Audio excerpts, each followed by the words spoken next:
Bonjour à tous et bienvenue dans l'Écho de Lyon. Faisons le tour de l'actualité économique lyonnaise de ces derniers jours. Victoire du monde économique lyonnais, le président de la métropole de Lyon, Bruno Bernard, a annoncé avoir entendu leurs doléances sur la zone à faible émission. Il veut désormais repousser l'interdiction des véhicules critère 2, initialement prévue en 2026 à 2028. Il y a des zones où la voiture demeure indispensable, a reconnu l'élu écologiste. Premier bilan pour les fonds d'investissement de la région Auvergne-Rhône-Alpes. 250 entreprises ont pu être soutenues avec plus de 100 millions d'euros injectés dans près de 30 fonds avec l'appui de grands groupes comme Apicil ou la Caisse d'épargne. C'est même près d'1 milliard d'euros qui a été levé en 2 ans.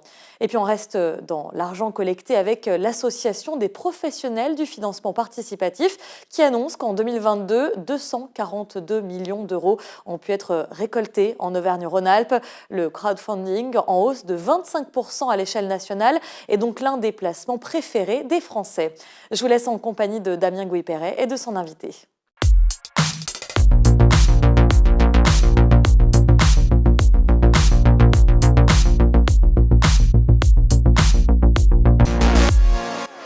Bonjour à tous, bienvenue dans l'Écho de Lyon. Aujourd'hui, nous allons parler des temps d'écran. On entend beaucoup les parents parler de leurs enfants qui sont accros aux écrans. Figurez-vous que les parents sont aussi accros aux écrans et que c'est souvent de leur faute si les enfants ne décollent pas de ces écrans. Deux données chiffrées pour entrer dans le dur. On touche notre téléphone 2800 fois par jour et on passe environ 3h25 par jour devant nos écrans, c'est-à-dire un quart du temps éveillé par jour. C'est absolument effrayant. Pour parler de cette problématique, on va recevoir aujourd'hui Astrid Faure, qui a créé une entreprise avec Margot Bruno, une start-up qui s'appelle les Éditions en Cavale. Astrid Faure, bonjour. Bonjour. Ce phénomène sociétal, le fait d'être accro aux écrans, vous a inspiré une entreprise. Est-ce que vous pouvez nous dire quand vous avez créé votre entreprise et comment vous êtes arrivé là? Bien sûr. Donc, en 2018, j'ai rencontré Margot Bruno dans une association qui s'appelle Ticket for Change, qui est une association qui a vocation à aider les entrepreneurs ou les personnes qui ont une idée pour entreprendre, pour changer le monde, faire du bien à la société, faire du bien aux gens, répondre à un problème sociétal, un enjeu qui est autour de la santé ou en l'occurrence pour nous autour de l'éducation. Et en fait, on a eu envie de s'attaquer au problème de la surconnexion aux écrans. Et en même temps, qui implique tout un tas de choses annexes autour de la lecture, de l'écriture, que maintenant les enfants apprennent différemment. On a un temps d'attention un petit peu moins élevé que par rapport à d'autres époques précédentes. Et donc du coup, on s'est associé avec Margot pour apporter une alternative de divertissement intelligent, si je puis dire, aux écrans avec notre solution. Mais vous, quel était votre parcours avant d'en arriver là? J'ai suivi un parcours universitaire dans une première partie, une école de design, et puis ensuite une école de commerce où j'ai découvert l'entrepreneuriat.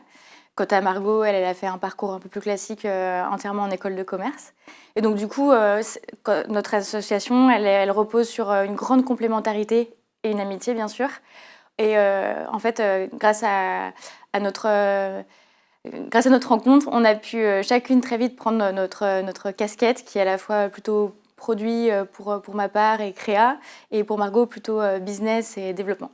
Alors, l'entreprise en cavale que vous créez à l'époque, elle naît de quoi? Il y a une idée subitement qui arrive, il y a quelque chose qui vous déclenche?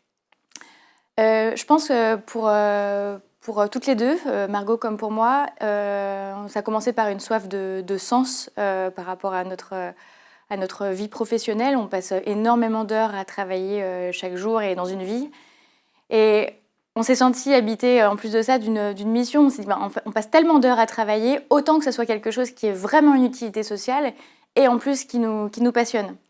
Et je suis très fière de pouvoir d'avoir créé un peu nos jobs de rêve qui de surcroît, je pense, apporte quelque chose, apporte sa pierre à l'édifice autour du sans-écran, du divertissement autrement, etc. Alors, on va rentrer dans le détail de ce que vous faites, mais avant, quand vous créez votre entreprise, vous avez besoin d'argent, vous allez frapper à quelle porte? Qui vous accompagne? Qui croit en votre projet? Alors, au tout départ, il n'y a que nous qui y croyons à notre projet. Et puis, donc, on a mis on n'avait rien en fait. Ni Margot ni moi, on avions d'économie pour ça. Donc déjà, on remercie la France pour le chômage, première participation de création d'entreprise. Et surtout, on a très vite fait un premier crowdfunding et on a récolté 5 000 € qui a été vraiment la toute base. C'était plutôt de la love money, donc plutôt des amis et de la famille qui croyaient ou pas, j'en sais rien, au projet. Et c'est cette première cagnotte, si je puis dire, qui a permis à financer les premières productions, etc. Et on a eu la chance aussi de faire des ventes très très vite, qui ont en fait très vite alimenté la trésorerie et permis d'embrayer sur la suite pour améliorer notre offre. Alors, j'ai navigué sur votre site internet avant qu'on se rencontre.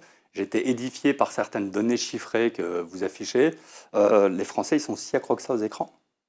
Et oui, adultes comme enfants d'ailleurs. En fait, on ne s'en rend pas compte, mais les écrans sont des objets qui font partie de notre vie à tous, un peu qu'on le veuille ou non. Et alors, on n'est pas du tout anti-écran. Les écrans sont un support super pédagogique, de divertissement, etc. En fait, il s'agit d'une question d'équilibre. C'est comme pour beaucoup de choses, d'ailleurs, la consommation de nourriture ou de sport. Enfin, tout est à faire avec un peu modération et en saisissant un petit peu les dangers et les limites que ça peut apporter, que ça peut soulever. Et je ne sais plus ce que je voulais dire. Ah, je vais rebondir. Dans les chiffres que vous donnez, il y a les chiffres vus par les enfants et les chiffres vus par les parents. Ce qui est assez intéressant, c'est de voir justement le décalage entre ce qu'annoncent les enfants et ce qu'annoncent les parents. Vous pouvez nous en dire 2 mots, parce que vous avez quand même 2-3 données qui sont assez intéressantes. Selon une étude de l'INSEE, on montre que déjà, il y a un écart entre le véritable temps passé par les enfants sur les écrans chaque jour, qui est en réalité un peu plus de 2 heures pour un enfant entre 7 et 10 ans qui n'a pas de téléphone, qui n'a pas de tablette, rien qu'à lui, versus la durée que pense le parent sur le temps passé de l'enfant sur l'écran, qui est de plutôt 35-40 minutes. Ça, c'est déjà assez édifiant. Et puis aussi, il y a des études scientifiques qui démontrent qu'entre 2010 et 2018, donc sur une durée quand même assez longue, il y a une explosion du nombre de pathologies liées à la surexposition aux écrans. Donc ça peut aller de troubles liés à l'apprentissage de la lecture et de l'écriture, donc tout ce qui est trouble 10 par exemple, mais aussi des problèmes psychologiques, de confiance en soi, des troubles assez importants. Et c'est vraiment démontré que c'est associé à la surconsommation d'écran ou des jeux vidéo. Alors, dans quelques années, on pourra découvrir également qu'on a des problèmes de vue, puisqu'il faut un temps long pour que la vue se dégrade à cause des écrans. Alors, votre société, elle propose quoi exactement aujourd'hui, justement, pour aller contre ces temps d'écran ? Nous, chez Encaval, en fait, ce qu'on propose, c'est une bulle d'évasion merveilleuse qui soit aussi cool qu'elle détrône Netflix ou YouTube. Et ça, c'est pas nous qui le disons, c'est les enfants qui nous l'écrivent. Parce que je vais vous raconter ce qu'on fait. Nous, on est spécialistes de jeux d'enquête. Donc, vous l'avez compris, c'est sans écran. Des jeux d'enquête dont les enfants sont les héros. C'est des jeux super immersifs qui durent dans le temps, plusieurs mois, ou une après-midi, ou une semaine. On a plusieurs typologies de jeux d'enquête. Ils sont en tout cas très immersifs et ça permet aux enfants d'apprendre plein de choses tout en s'amusant. Concrètement, ça se passe comment? Les parents abonnent leurs enfants, les enfants reçoivent des courriers par la poste. Décrivez-nous le contenu, ce que vous proposez comme produit. Là, je vois qu'on en a sur la table. Vous pouvez nous dire ce qu'ils reçoivent et comment ils se plongent dedans? Bien sûr. Alors, notre jeu le plus connu, celui qui nous a permis de nous lancer fin 2018, c'est le jeu d'enquête par courrier postal. Ça s'appelle Enquête Encaval, le jeu par courrier. Donc imaginez que vous avez 8 ans. Un jour, vous allez relever le courrier dans la boîte aux lettres de chez vos parents et vous découvrez ce mystérieux colis qui est à votre nom. Il vous est personnellement adressé.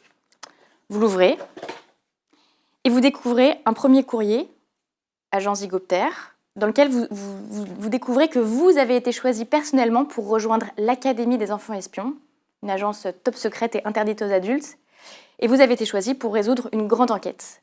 En l'occurrence, celle-ci, elle est sur le thème des insectes, mais on a développé plusieurs thèmes.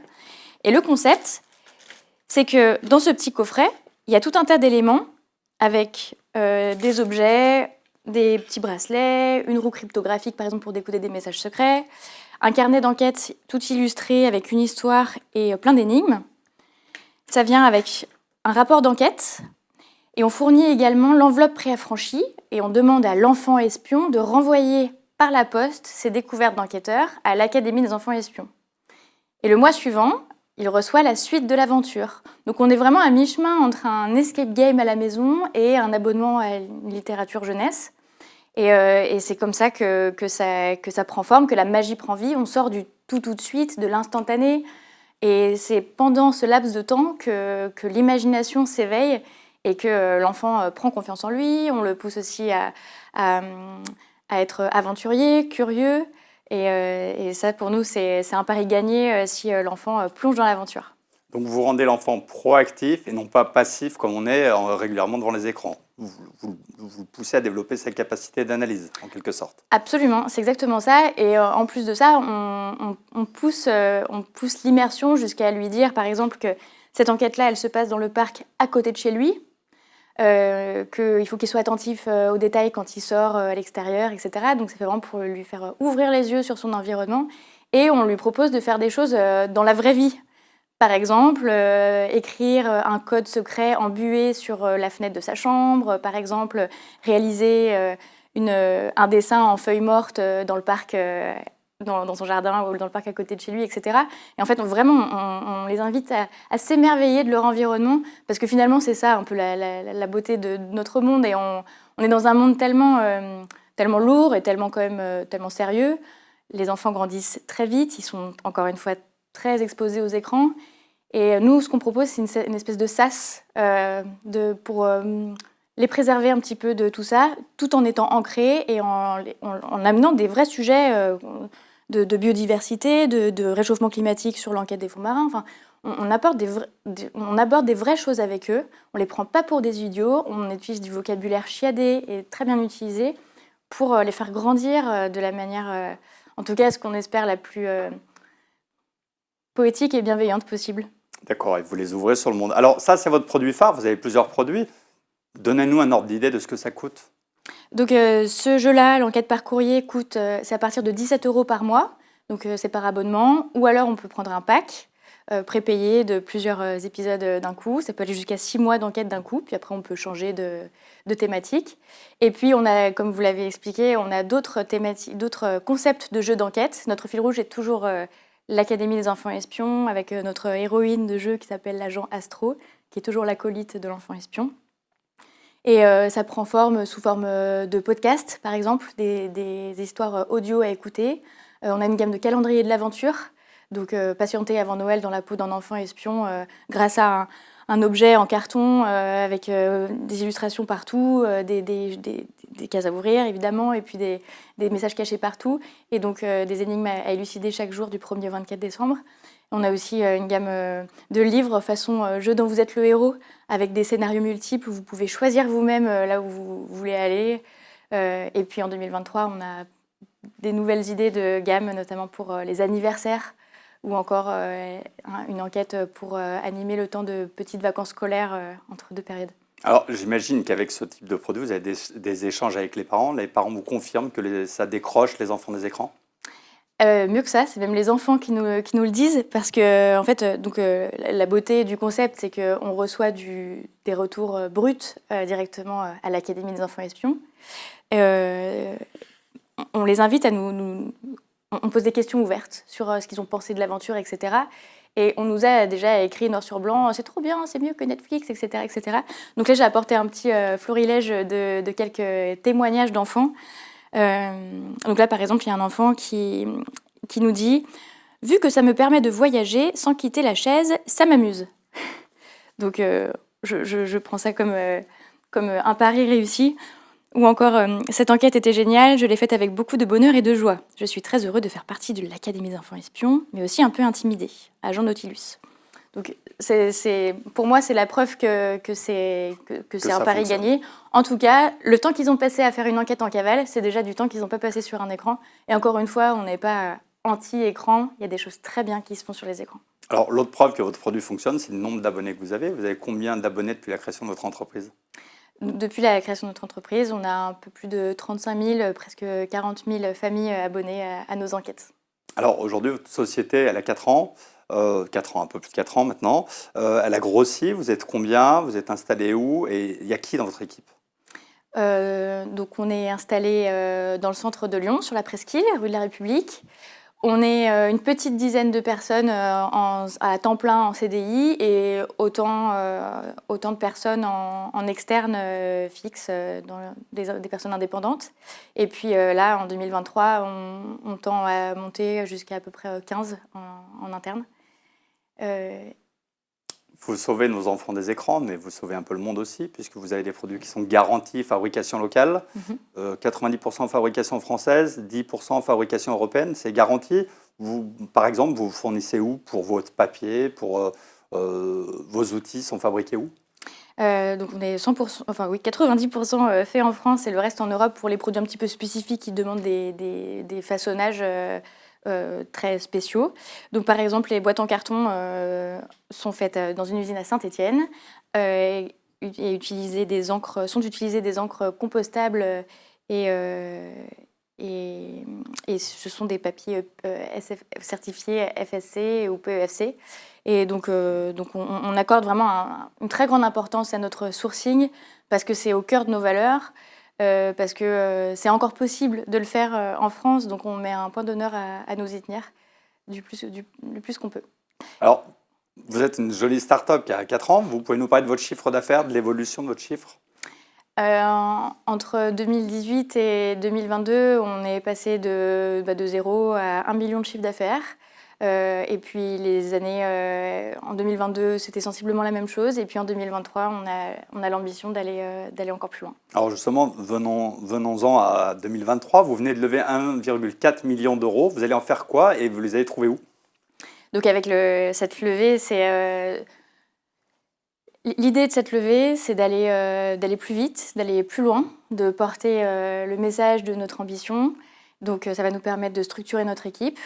Ça va nous permettre d'aller plus vite sur le développement de notre catalogue d'enquêtes et d'explorer des nouvelles verticales. Donc on aimerait bien avoir un engagement plus prononcé en termes de marque média, parce qu'on n'est pas qu'une marque qui proposons des expériences et des enquêtes.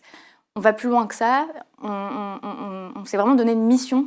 Et on a envie d'être porte-parole de ça. Donc ça va autour du sans-écran, du lien familial, de la lecture, de l'écriture, de l'école aussi. Tout un tas de sujets qu'on a envie d'incarner, donc d'aller plus loin. Alors aujourd'hui, vous êtes dans l'air du temps, mais j'imagine qu'au début, quand vous avez proposé à des investisseurs de revenir à des jeux formes anciennes, est-ce qu'ils ne vous ont pas trouvé un peu ringard, complètement déconnecté, hors du temps? Eh bien, au contraire. Et la preuve, c'est qu'on a réussi quand même à fédérer suffisamment de personnes pour réunir la somme qu'on cherchait. Et en fait, c'est pas ringard. Et au contraire, en fait, nous, on rend le courrier ou des pratiques en général plutôt désuètes ou un peu oubliées, plus modernes que jamais, et on les place même à l'ordre du jour et au goût du jour. Le courrier, maintenant, dans la tête et dans les yeux des enfants, c'est magique.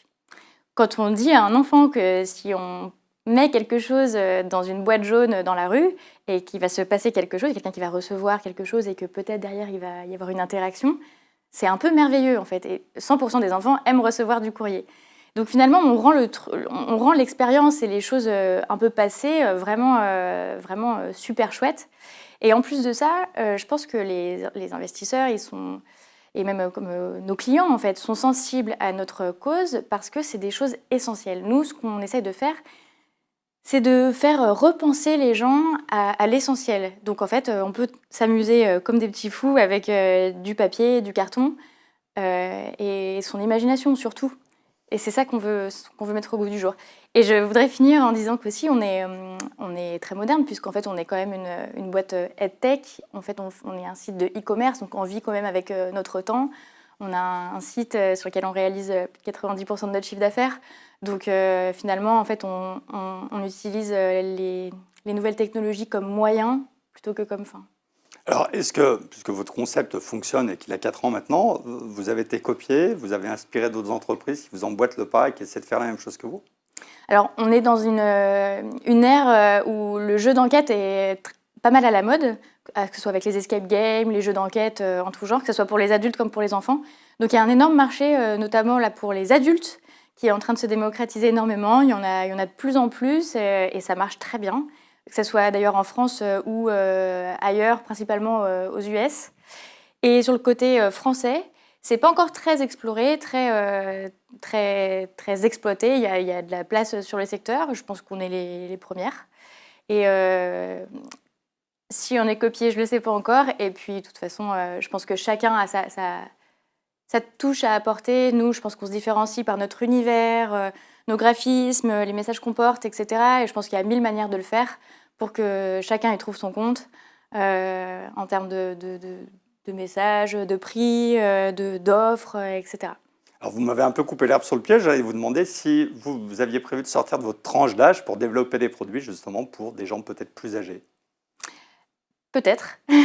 En tout cas, pour l'instant, on pense que la section enfants, on a beaucoup de choses à explorer chez les jeunes.